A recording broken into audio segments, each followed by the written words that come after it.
Et si tes réveils à 3 heures ou 5 heures du matin n'étaient pas un hasard, mais un appel direct de Dieu pour changer ta destinée? Pendant que le monde dort, le ciel pourrait être en train de t'attendre, prêt à te révéler des choses que tu ne peux recevoir dans le bruit du jour. La question est simple. Vas-tu ignorer cet appel ou y répondre et entrer dans une dimension de foi que peu expérimentent? Je me lève pour te louer à cause des jugements de ta justice. Psaume 119, verset 62. Et si ce réveil entre 3 heures et 5 heures du matin n'était pas un hasard, mais un rendez-vous divin? Et si, dans le silence profond de la nuit, Dieu lui-même appelait ton âme à s'élever, à lutter, à recevoir une bénédiction qui change le destin? Bien-aimé, il existe des moments où le ciel s'ouvre d'une manière particulière, et ceux qui savent répondre à cet appel entrent dans une dimension nouvelle de foi et de transformation. Si tu ressens que ce message t'est destiné, alors prends un instant maintenant pour aimer cette vidéo et t'abonner à la chaîne La Lumière du Monde. Car ici, chaque parole est une semence pour ton esprit et une clé pour ta destinée. Aujourd'hui, nous allons découvrir pourquoi ces réveils nocturnes sont spirituellement significatifs, comment prier avec puissance comme Jacob qui disait « Seigneur, je ne te laisserai point partir que tu ne m'aies béni ». Genèse 32, verset 26.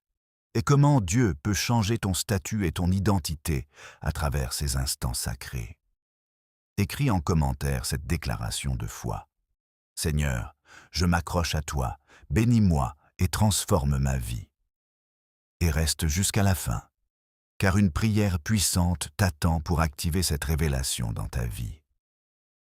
Dans les Écritures, les heures profondes de la nuit ne sont jamais des moments vides de sens, mais des instants chargés de mystère et de visitations divines. Souviens-toi de Samuel qui entendit la voix de Dieu dans le silence de la nuit. Premier livre de Samuel, chapitre 3, verset 10. Ou encore de Paul et Silas qui, en pleine nuit, priaient et louaient Dieu, et les chaînes furent brisées. Actes chapitre 16, verset 25. Jésus lui-même se retirait souvent avant l'aube pour prier. Marc chapitre 1, verset 35. Montrant que ces heures sont des temps privilégiés de communion avec le Père. Pourtant, dans le monde actuel, beaucoup ignorent ou négligent ces réveils nocturnes, les attribuant simplement à l'insomnie ou au hasard, sans discerner qu'il peut s'agir d'un appel spirituel. Ce que certains considèrent comme un dérangement est parfois une invitation divine, une convocation céleste pour intercéder, pour recevoir une direction ou pour vivre une transformation intérieure profonde. Ainsi, comprendre pourquoi tu te réveilles à ces heures et comment répondre correctement à cet appel peut devenir une clé essentielle pour marcher dans une intimité plus profonde avec Dieu et entrer dans des dimensions spirituelles encore inexplorées. Maintenant, entre dans cette vérité avec un cœur ouvert, car ce que tu es sur le point de découvrir peut transformer tes nuits en autel et tes réveils en rencontres divines. Ce moment où tu ouvres les yeux sans comprendre pourquoi n'est pas vide, il est chargé d'un message, d'un appel, d'une invitation céleste que beaucoup ignorent, mais que les hommes et les femmes de foi apprennent à discerner. Le premier principe que tu dois comprendre est que Dieu parle dans le silence. Lorsque le monde dort, que les distractions se taisent et que le bruit diminue, ton esprit devient plus sensible à la voix de Dieu. C'est dans ces moments que les pensées changent de nature, que les convictions deviennent plus profondes et que l'âme peut entendre ce que le tumulte du jour empêche d'écouter. N'as-tu jamais remarqué que certaines révélations viennent plus clairement la nuit? Ce n'est pas un hasard, c'est une stratégie divine pour attirer ton attention et établir un dialogue intime avec toi. Le deuxième principe est celui de l'invitation à la vigilance spirituelle. Jésus a dit veillez et priez, afin que vous ne tombiez pas en tentation. Matthieu, chapitre 26, versets 41. Se réveiller à ces heures peut être un appel à veiller, à se tenir spirituellement éveillé alors que d'autres dorment. C'est dans la vigilance que l'on perçoit les combats invisibles, que l'on intercède pour soi-même, pour sa famille, et que l'on repousse les attaques spirituelles. Mais combien choisissent de se rendormir sans discerner ce moment comme une arme spirituelle? Le troisième principe est celui de la lutte spirituelle, à l'image de Jacob. Lorsqu'il resta seul dans la nuit, il lutta jusqu'à l'aube et déclara « Je ne te laisserai point partir que tu ne m'aies béni ». Genèse chapitre 32, verset 26. Ta prière à 3 heures ou 5 heures du matin n'est pas une simple récitation. C'est un combat, une persévérance, un attachement à Dieu qui refuse de lâcher jusqu'à ce que quelque chose change. Et si ton réveil était le début d'un combat qui allait transformer ton identité? Le quatrième principe est celui de l'alignement du cœur. Ces moments sont une opportunité de revenir à Dieu, sans masque, sans pression extérieure, sans regard humain.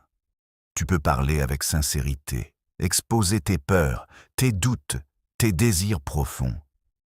Dieu ne cherche pas des paroles parfaites, mais un cœur vrai. Et dans ces instants, il ajuste ton esprit, il corrige tes pensées, il restaure ton âme. Le cinquième principe est celui de la visitation divine. Dans la Bible, Dieu visite souvent ses serviteurs dans des moments inattendus. Il parle, il révèle, il donne des directions. Ce que tu reçois dans ces heures peut orienter toute ta journée, voire toute ta vie. Une idée, une conviction, une paix inexplicable peuvent être des signes que Dieu est en train de te parler.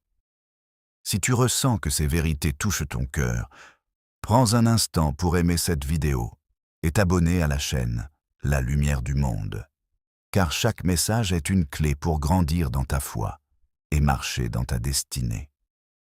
Le sixième principe est celui de la discipline spirituelle. Répondre à cet appel demande un choix. Tu peux ignorer ce réveil ou décider de te lever même si ton corps est fatigué. C'est dans cette décision que se construit une vie spirituelle solide. Les grandes transformations ne viennent pas toujours dans le confort, mais dans l'obéissance. Le septième principe est celui de la consécration. Se lever pour prier à ces heures, c'est dire à Dieu « Tu es ma priorité ». C'est un acte d'amour, un sacrifice silencieux qui a une grande valeur aux yeux du ciel. Comme il est écrit, « Offrez vos corps comme un sacrifice vivant ». Romains chapitre 12, verset 1. Le huitième principe est celui de l'écoute. Beaucoup parlent dans la prière, mais peu prennent le temps d'écouter. Après avoir parlé à Dieu, reste en silence. Laisse ton esprit se calmer. C'est souvent là que viennent les impressions, les directions, les réponses que tu cherchais. Le neuvième principe est celui de la transformation intérieure. Plus tu réponds à ces réveils, plus ton cœur change. Ta sensibilité spirituelle augmente, ta foi grandit et ta relation avec Dieu devient plus profonde. Ce n'est plus une routine, c'est une rencontre vivante. Et enfin, le dixième principe est celui de la manifestation. Ce que tu fais dans le secret finit par produire des résultats visibles. Les prières faites dans la nuit portent du fruit dans le jour. Les combats gagnés dans le silence se traduisent par des victoires dans ta vie. Alors pose-toi cette question. Et si ces réveils étaient la clé de quelque chose de plus grand que toi? Et si Dieu t'appelait à un niveau supérieur, à une intimité plus profonde, à une transformation réelle? Ce que tu fais à ces heures peut déterminer ce que tu deviens. Entre maintenant plus profondément dans ce mystère spirituel, car ce que beaucoup considèrent comme un simple réveil nocturne cache en réalité des dimensions que seuls ceux qui cherchent Dieu avec sincérité peuvent expérimenter. Il existe des vérités cachées dans les Écritures que l'on ne perçoit qu'en vivant ces moments d'intimité avec Dieu. Et ces heures, entre 3 et 5 du matin, sont souvent des portes spirituelles vers une communion plus élevée. La première vérité profonde est que ces heures sont des moments de séparation. Dans la Bible, Dieu appelle souvent ses serviteurs à se retirer à l'écart pour les rencontrer. Jésus quittait la foule pour aller dans des lieux déserts. Luc chapitre 5 verset 16. Parce que la révélation ne se manifeste pas toujours dans le bruit, mais dans la solitude. Lorsque tu te réveilles à ces heures, c'est comme si Dieu te mettait à part, loin des distractions, pour te parler cœur à cœur.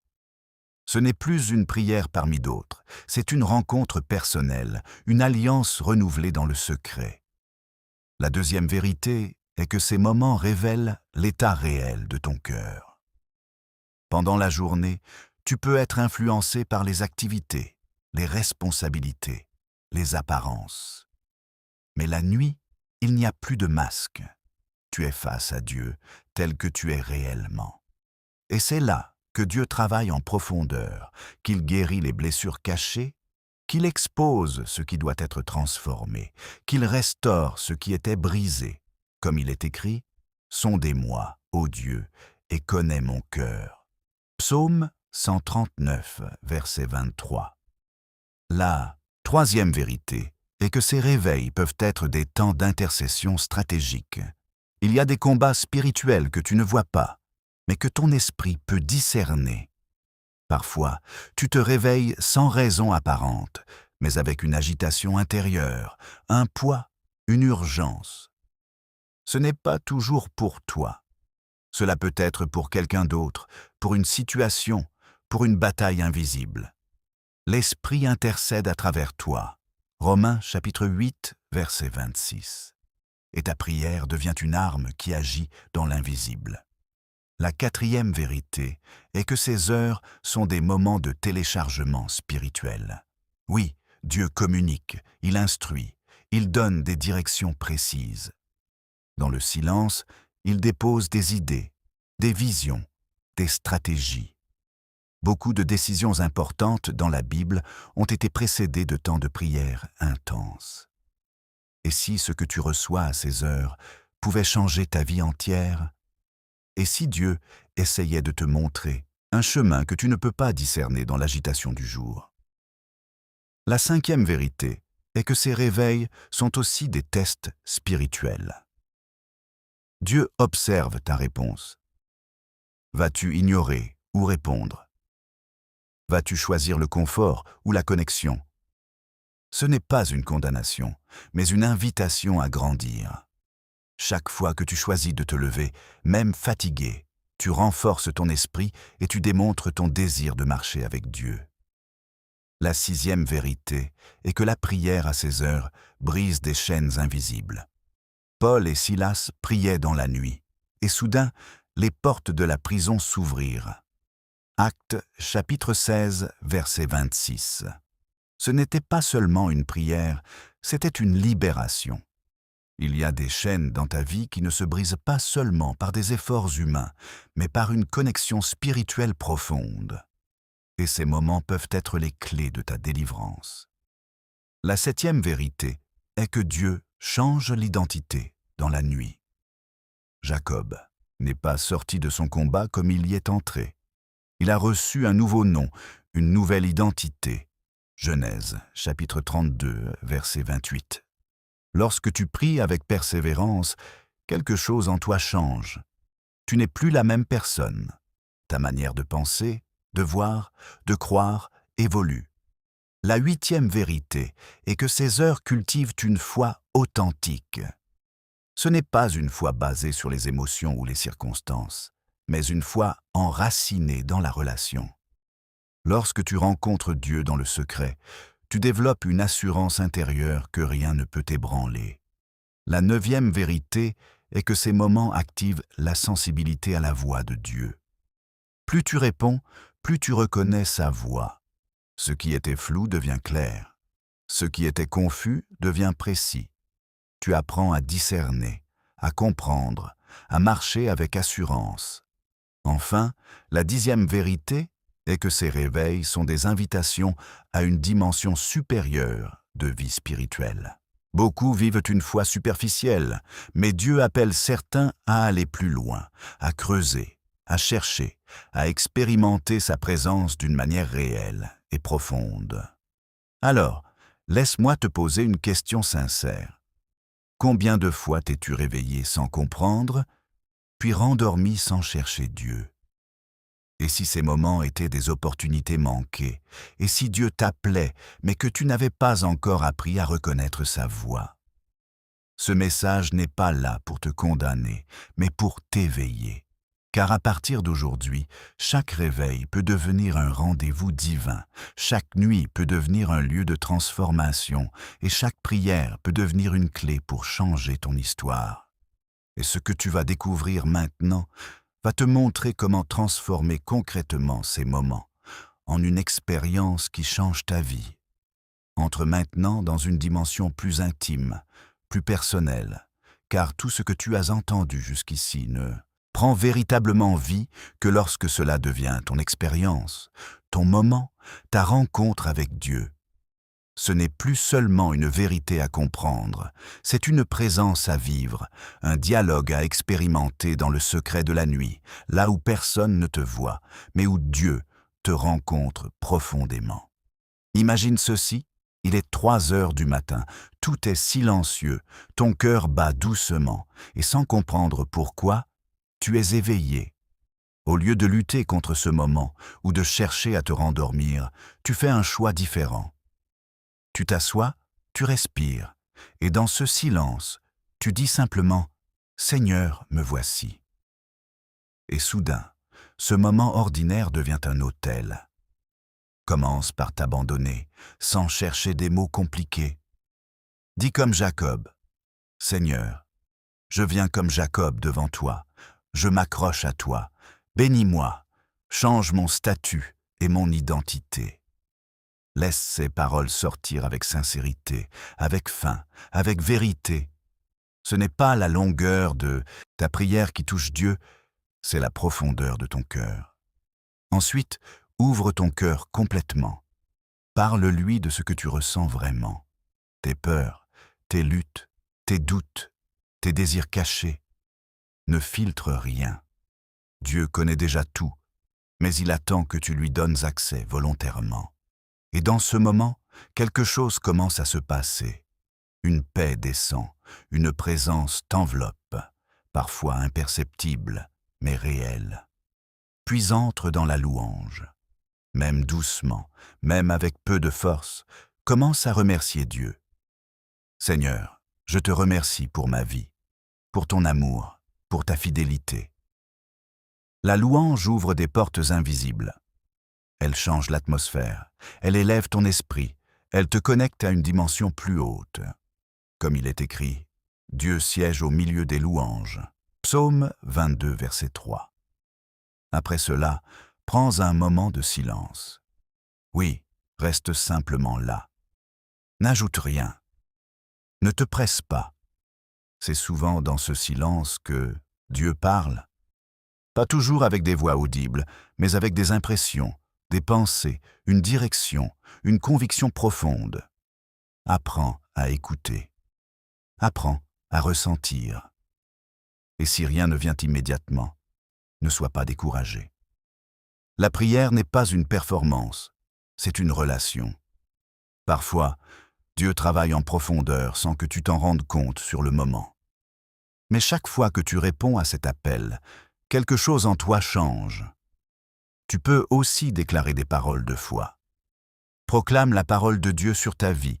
Dis, « Seigneur, ta parole dit que tu es mon berger, je ne manquerai de rien. » Psaume 23, verset 1.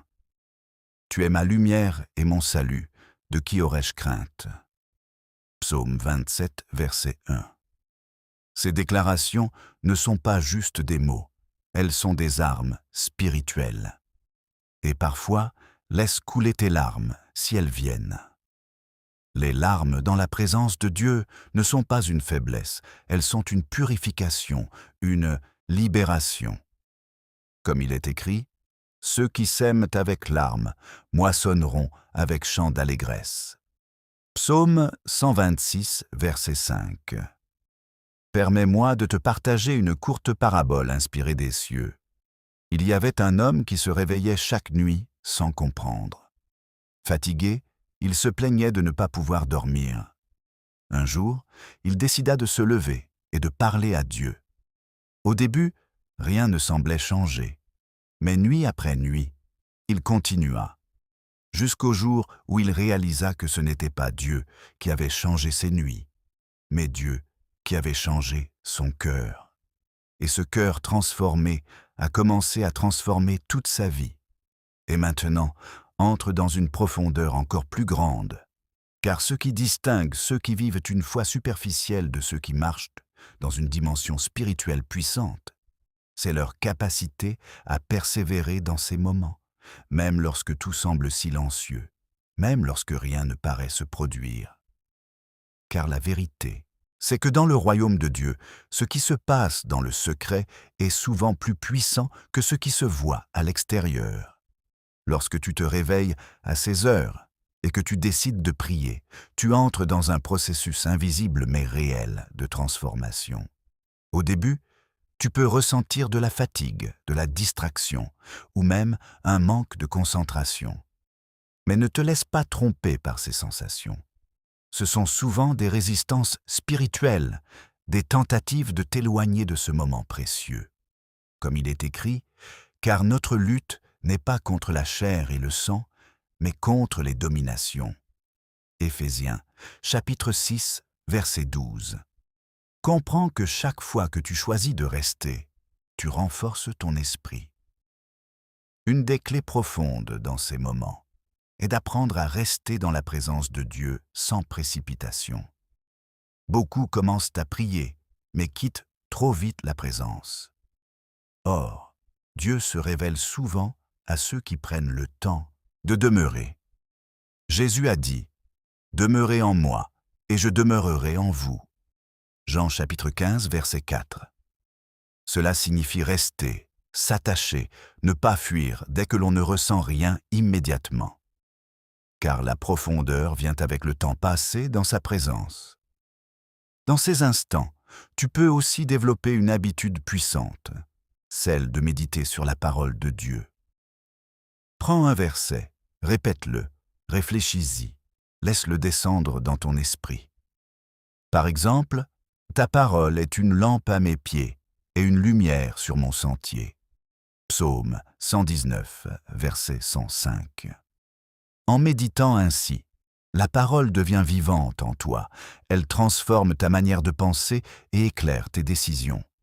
Il est aussi important de comprendre que ces moments ne sont pas seulement pour parler, mais pour être transformés. Lorsque tu te présentes devant Dieu dans ces heures, quelque chose se passe en toi. Ton cœur devient plus sensible, ton esprit devient plus attentif, et tes priorités commencent à changer. Ce que tu aimais auparavant peut perdre de son attrait, et ce qui était négligé devient précieux. C'est le signe d'un travail intérieur. Mais il y a une chose essentielle que beaucoup ignorent. Ces moments sont souvent liés à des saisons de transition dans ta vie. Dieu utilise ces réveils pour te préparer à quelque chose de plus grand. Ce que tu vis dans la prière prépare ce que tu vivras dans la réalité. Comme il est écrit, « L'Éternel est mon berger, je ne manquerai de rien. » Psaume 23, verset 1. Cela inclut aussi la direction dans les saisons de ta vie. Alors, ne méprise jamais ces petites heures. Ce sont des moments cachés, mais puissants. Ce que tu construis dans ces instants est comme des fondations invisibles qui soutiendront les grandes choses que Dieu fera dans ta vie. Et même si personne ne voit ce que tu fais, Dieu, lui, voit et honore chaque instant passé avec lui.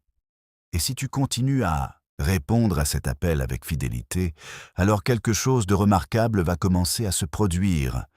Tu ne seras plus simplement quelqu'un qui prie. Tu deviendras quelqu'un qui marche avec Dieu. Une intimité se développera. Une communion réelle naîtra. Et tu commenceras à vivre une foi qui n'est plus seulement théorique, mais expérimentée, vécue, incarnée. Alors comprends ceci. Ce moment que tu vis n'est pas vide. C'est une invitation, une porte, une rencontre. Et plus tu y réponds, plus cette expérience devient réelle, profonde, vivante.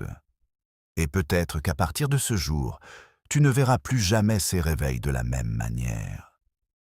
Souviens-toi maintenant de tout ce que tu as reçu, car ce message n'est pas simplement une inspiration passagère, c'est une invitation à transformer ta manière de vivre tes nuits et ta relation avec Dieu.